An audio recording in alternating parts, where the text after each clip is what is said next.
So Springfield recently released the Prodigy comp, and it has less recoil than an OEM Prodigy, right? So that's why we're making today's video. This is a relatively new gun, so we did our testing on it, and we have some very interesting numbers for you guys. But first, a quick overview of what the Prodigy comp is. For those that don't know, the Springfield Prodigy is a 2011 that they released about a year ago. It is Springfield's very heavy take on a 2011. I think it does a pretty good job in some aspects, but here we have the 4.25 inch model. It's my preferred length 2011, and we have a 4.25 ported Springfield Prodigy comp, which is another same thing, 2011. It's actually the same gun, just with porting, and the front sight actually moved back a little bit further. I'm actually really glad they did it this way. I prefer to stay away from longer slides on handguns, typically because we throw a compensator on it. For this case, they already did that for us. And honestly, what I'm gonna be using this gun for in competition, a 4.25 inch barrel is perfectly fine for accuracy. I just feel like a larger barrel is overkill. So I'm really glad they chose to do it this way. However, we have some very interesting numbers. With the ransom rest, we used the original Prodigy as our standard.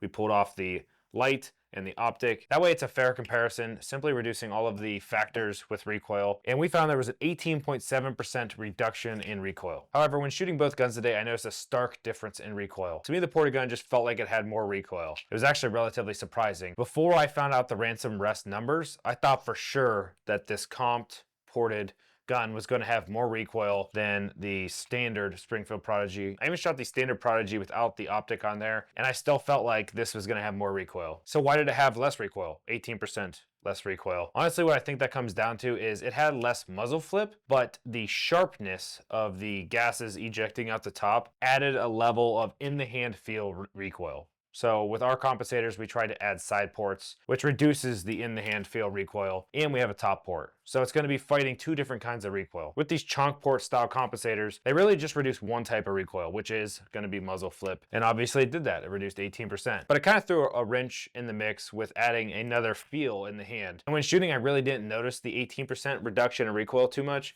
I think it would have helped if I threw an optic on this one as well. I would have been able to track that dot a little bit easier. But when shooting, all I noticed was the punchy feel in the hand. And the whole purpose of a compensator is to reduce recoil, not reduce it and add another felt recoil, so to speak. So while I think it's really awesome that Springfield is offering this, and I'm all for OEM companies offering these ported or comped versions, it just shows that us at Herrington Arms are going down the right path. People want to reduce recoil on their handguns. They just kind of fell short with this one, and honestly, it's really surprising. The Springfield Prodigy already shot really flat. It was a very smooth gun. Sure, our original Prodigy has more rounds on it than the comped version does. And I was really hoping for more out of the comped Prodigy. So it's about only $80 more. It's not a crazy increase in price. Kind of hoping for this very heavy handgun that doesn't have much linear recoil to reduce all of that vertical recoil. I noticed this when I've shot a Staccato XC in the past. It did a very good job at doing this. And this one just kind of fell up short in my opinion. I don't know if it's the size of the port or the fact that it is a giant port in the barrel and not a true compensator. But if you're in a competition and you're looking to reduce muzzle flip and you do target transitions, you're really going to notice a performance increase with this gun. Obviously, you're going to feel more recoil in the hand, which this is a very heavy gun that already has deadened recoil. So we're kind of splitting hairs here. In a competition standpoint, I think the compensator is definitely going to help. You're going to be able to get more shots downrange faster. However, you're going to feel more recoil in your hand, which is kind of contradicting what a compensator is supposed to do. And I think that's why I'm having such a hard time with this comp, is we have always designed compensators to reduce two different kinds of recoil and be this very effective tool. So when I went into this with high hopes of reducing all of the recoil of the Prodigy, just really didn't do it. And like I said, it definitely helped with reducing the muzzle flip. Obviously, numbers don't lie at 18% reduction, but I'd like to see some more engineering done on the Prodigy comp and try to reduce that snappiness in the hand. I'm not sure what they would look like, and I applaud them for attempting it. And I still like shooting this gun. Don't get me wrong, it's very comfortable to shoot. I honestly preferred shooting the stock one, which is really weird coming from a comp company owner. This gun just shot softer, and the 18% reduction in muzzle flip wasn't as noticeable with this big heavy handgun. I honestly probably would not see a single difference in split times. And when we design compensators, that's one thing we take into consideration is the value added. If you actually notice a difference with our compensator on the handgun or not. If you don't notice a difference, we typically add more ports or get more aggressive with our engineering. If you're looking at buying a Prodigy for competition, I think it's still a good option to buy the Pro Comp, right? Because it's reducing 18% of that recoil. Just know if you already have a Prodigy where you already shoot a lot of 2011s, you might reduce some of that muzzle flip, but you're gonna get a little bit more in the hand felt recoil. We've only shot 115 grain and 124 grain through this setup. We haven't shot any special hand loads or 147 grain ammo. So results may vary. You may find that this gun loves 147 grain ammo. It shoots absolutely flat. But with our testing, we tried 2 different kinds of ammo. That's just what we got. When putting this in the ransom rest, we did have to put a stick in here depressing the grip safety. If you do see that in the video, just know that's what it is. It's nothing special we put in here to try to give the advantage to the comped version. The rest definitely isn't a perfect scientific piece of equipment, but what it did do is tell us the difference between an OEM Prodigy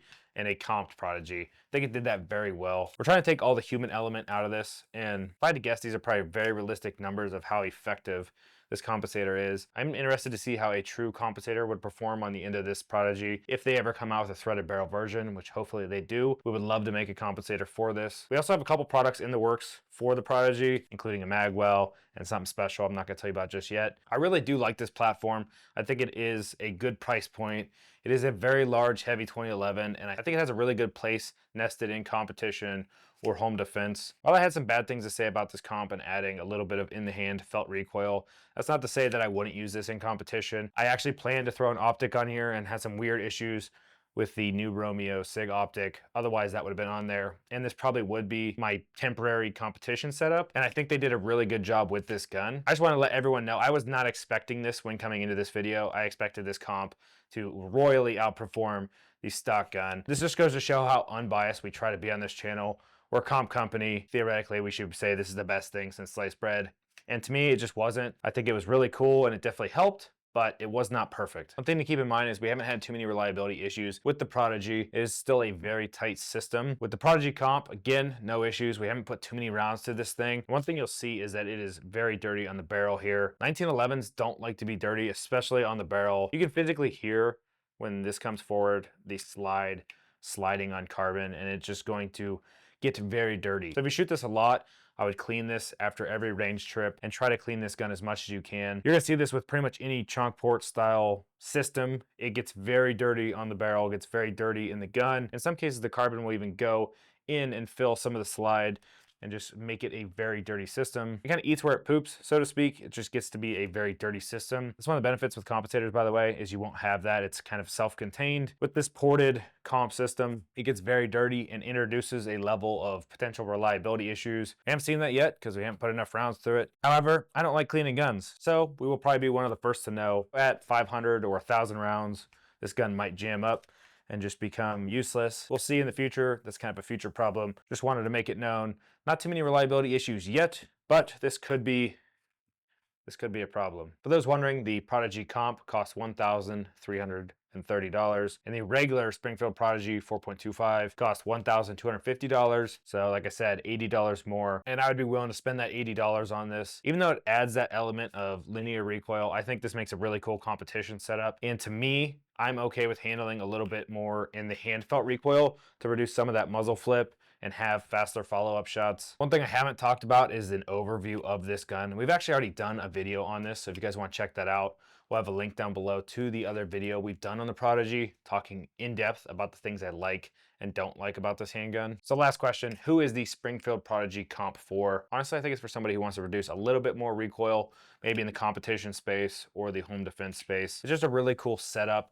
And for $80 more, I don't see why you would buy this over this. While today at the range, this shot's softer than this. That doesn't mean that this is gonna make you a slower shooter. In the hand feel recoil is very important, but what it comes down to is getting your dot back on target faster, and that is really the most important level of recoil. For me, I think that just makes this pistol win in a direct head-to-head competition. So drop a comment down below. Are you guys gonna be buying the new Prodigy comp 4.25-inch handgun? I think it's a pretty good buy. If you guys liked this video, we'd appreciate a like, subscribe. We'll see you next time.